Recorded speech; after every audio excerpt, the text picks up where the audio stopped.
For kids? Yeah, meron. How young? How young? It's a normal training. We accept 9 years old above. Okay. Pero sa mga 7 years old, pwede siya. So we train during Saturdays. So yung mga anti-bully. So may technique na pang-adult, tas sa kids modified. Tsaka mas maikli lang yung, siyempre, yung attention span nila, maikli lang. So maikli lang yung hours of training. Okay. And you also have for... I thought you had something like for a, well, yun na nga yung sinasabi mo for a family. Let's say, nag-family outing, nagka-problema. So, tuturuan mo anong gagawin ni Junior, anong gagawin ni ate, anong gagawin ni kuya, ni daddy, ni lolo, ganon. Okay. So, and this is they cannot join a regular thing? Kailangan yung family seminar talaga? They can join. Yeah. So, kasi yung technique naman for the third-party protection sa family is based sa basic techniques na i-adapt lang. Like if ipoprotect ko yung, let's say, yung mother-in-law ko dito, so I have to protect her. So yung technique na gagawin ko is for her. Pero it's based on the basic technique. Ang sinasabi ko lagi, mas maganda na mag-train lahat. Kasi madaming tanong, what if kikidnapin kami, 3 yung tao? No problem. Kung 3 kaming marunong, then let's do it. We will fight. Kung 2 lang, then you have tactical. Kasi ang Krav Maga is not just self-defense, it's tactical defensive system. Which means pwede ka rin maging to go on the offensive. Yes. So, sometimes yung defense mo, dapat mauna ka. So, nagiging offensive siya. Or you wait for the right time, where to move, where to go, what to do, common object, kung ano yung nasa paligid mo, kung ano yung available, car, kung may pintuan, chair. So, tinitrain namin yan. Yung mind setting talaga and psychology of an attacker. Okay. And also, you have trained mga security forces sa Pilipinas. Sino naman ang mga training nyo? I mean, without naming the politician or the VIP, what sort of training do you give this what do you call it? I guess bodyguards. Yung sa bodyguards, so galing rin sila sa law enforcement. Yung iba naman sa security agency. So I train them yung paano how to move yung VIP kasi talagang may technique dyan tsaka hindi talaga alam. So ano yung mind setting, paano yung movement, saan pupunta, paano yung technique.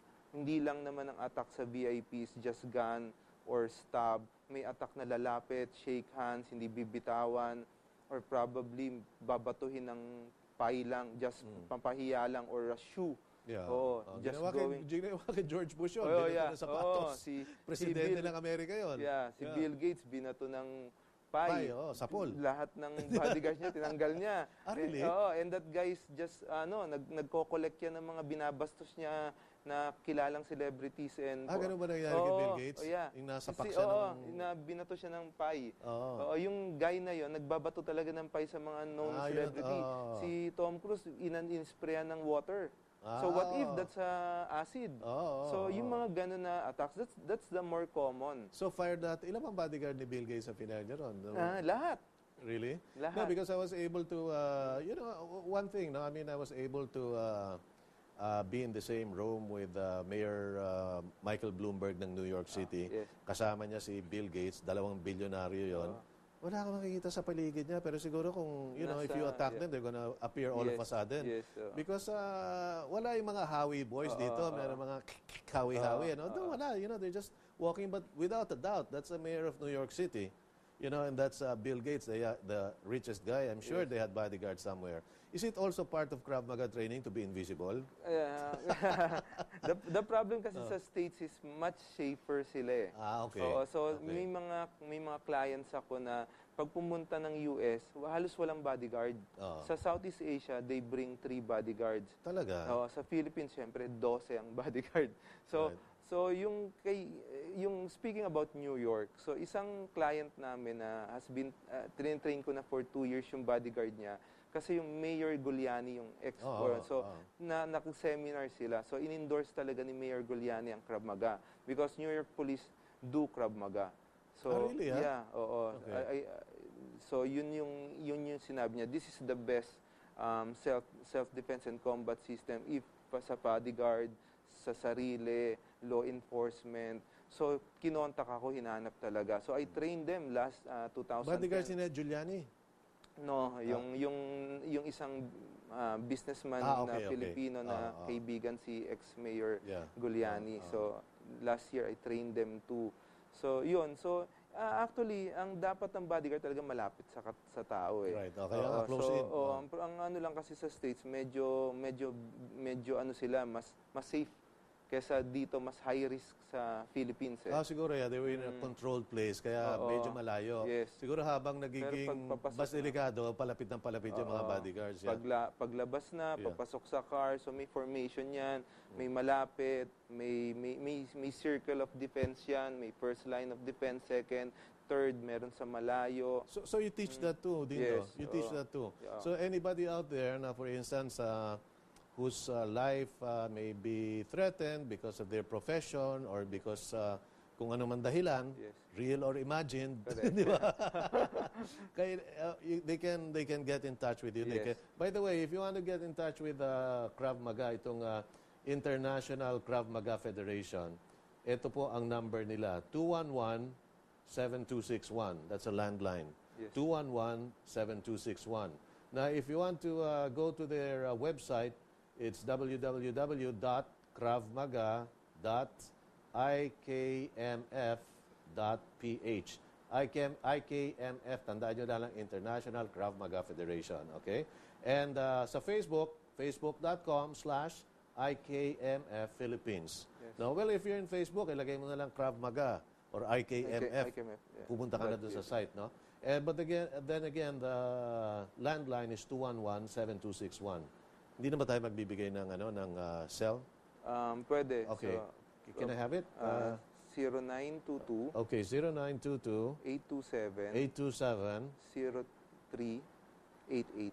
Okay, that's 0922 827 0388. Do you also provide bodyguard anong tawag nito, services for an event, for instance? No, may mga students ako na nagte-train regularly na okay. sila yung bodyguard of certain politician and I yung see. mga events, yung mga international events. Well, siguro pang security agencies na lang yun. Oo. But then, if you want to train your security personnel, then Krav Maga is the way to go. Ano nga yung mga sinasabi mo, mga sine na Born Legacy, sabi mo, ang ginagamit nila na style dyan? Or, Yeah, yung Krav Maga? Born Identity sa Born mix. So, mix may Krav Maga siya. Yung Assault ni Angelina Jolie, that's Krav Maga. So yung J-Lo, yung movie ni J-Lo na Battered Wife siya. Krav Maga yun? Krav Maga yun. Krav Maga okay. yun. Then Shooter ni Mark Wahlberg. Yeah. So pag nakakita kayo ng movie na talagang walang sumisipa na mataas, walang hindi cinematic na mabilis. Most probably that's Krav Maga. Hindi yung anong tiger, hidden tiger, dragon, di ba? Crouching Tiger. Crouching Tiger, hidden dragon. Hindi yung gano'n. Hindi yung gano'n. This is instant, this is practical. This is street fighting. Yeah. This is wala nang in other words, hindi martial arts to, hindi kayo muna sasayaw-sayaw. Yes. This is straight to the point. Pag ito mangyari, itong gagawin mo. Yeah. And it is good for the entire family. Yes. From the child to the grandparent. Correct. As long as makaka-follow sila ng instructions and as long as, you have a certain degree of physical strength, di ba? Hindi ka mareho ng martial arts, kailangan mo talaga ng physical strength dito. Ito, ang technique ang pinapag-aralan mo. Okay, Dindo, you have 30 seconds to say whatever you want to our audience. Thank you. So, I'm Dindo Desus of Krav Maga, International Krav Maga Philippines. So, I'm inviting everybody to try to learn Krav Maga. So, we have our gym at Summit Wellness Center in Exchange Road, Tectite Building, West Tower, Pasig City, and also in FTX Fitness Exchange Gym at Tordesillas Street, Salcedo Village, Makati City. It's 7:30 to 9 p.m. Every day. Saturday, it's 10:30 to 12 p.m. at Pasig. So, please, everybody has a right to defend themselves. So, and also their loved ones. So it's better to know something self-defense than nothing at all. All right, so maraming salamat. Thank you very much, Mr. Dindo de Jesus, Country Manager of the International Krav Maga Federation. Okay, so until next week, I'm Jerry Cornell. Thank you for staying with us during the past hour. And until next week, then, I love you.